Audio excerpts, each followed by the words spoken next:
La fonction si va vous permettre de renvoyer un message ou un autre message en fonction d'une condition. Par exemple, ici, je souhaite savoir si pour ces différentes commandes, dont le prix est affiché dans la deuxième colonne, je vais avoir une réduction ici indiquée dans la colonne E.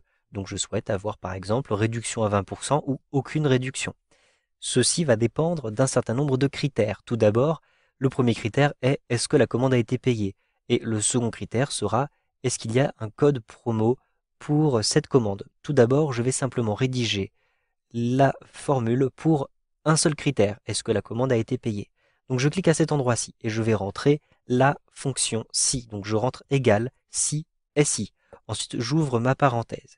Et ici, je vais indiquer quelle est ma condition. Donc la condition est d'avoir ici C2 est égal à oui. Donc j'ouvre la parenthèse à nouveau, j'ai donc une deuxième parenthèse et j'indique C2 est égal à oui. Et entre guillemets, je mets oui puisqu'il s'agit d'un texte, donc il faut absolument les guillemets. Je ferme maintenant ma parenthèse. J'ai donc, vous le voyez, un niveau de parenthèse supplémentaire à cause du test logique. Ensuite, je vais rajouter un point-virgule et je vais rajouter juste derrière le message qui s'affichera si effectivement cette condition est vérifiée. Donc si elle est vérifiée, j'ai une réduction à 20%, je vais rentrer ici réduction à 20% tout simplement. Ensuite je ferme les guillemets. Je rajoute un point virgule pour entrer le troisième argument. Le troisième argument étant le message qui sera affiché si le critère n'est pas vérifié. Donc entre guillemets, je vais ajouter aucune pour aucune réduction. Je ferme les guillemets, je ferme ma parenthèse et j'appuie sur la touche entrée.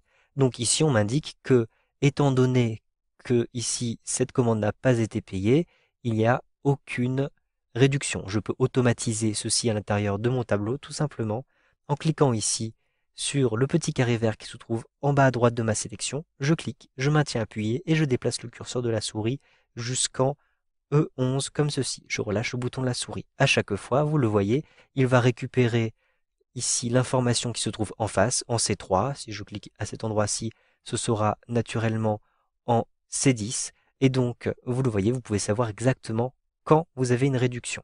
Je vais maintenant supprimer ces différents éléments. Donc, je sélectionne et j'appuie sur la touche Supr pour modifier ma fonction et ajouter un deuxième critère. En effet, je souhaite aussi qu'il y ait un code promotion, sinon cela ne fonctionne pas. Donc, je vais rajouter le deuxième critère ici, juste devant mon premier point virgule. Donc je vais bien sélectionner précisément devant le point virgule, comme vous pouvez le voir. Ensuite, je vais indiquer qu'il s'agit d'un deuxième critère. Donc je peux utiliser simplement un opérateur et. Donc je rajoute une étoile et je rajoute et comme ceci, ET. Cela me permet d'indiquer que c'est bien un deuxième critère. Ensuite, entre parenthèses, donc j'ouvre la parenthèse, je souhaite que D2 soit aussi égal à oui. Donc je rentre entre guillemets oui comme ceci. D2 est égal à entre guillemets oui. Je peux fermer ma parenthèse. J'ai donc maintenant deux tests logiques qui sont effectués. Vous le voyez, le premier ici et le deuxième ici. Tandis que les messages sont toujours exactement les mêmes. Je vérifie que toutes les parenthèses ont bien été fermées et j'appuie sur la touche Entrée. On m'indique ici qu'il n'y a aucune réduction de 20% puisque effectivement cette commande n'a ni été payée ni été accompagnée d'un code promotion. Je vais ensuite automatiser cette formule-ci avec un glisser-déplacer à l'intérieur de mon tableau. Et donc ici, je vais avoir effectivement une réduction à 20% puisque j'ai à la fois un code promotion et une commande qui a été payée. Cependant, ici, lorsque je n'ai pas le code promotion, même si la commande a été payée, je n'ai pas de réduction. Donc vous voyez que les tests logiques ont bien été effectués. Vous savez donc maintenant comment afficher un message sous condition avec Excel 2013.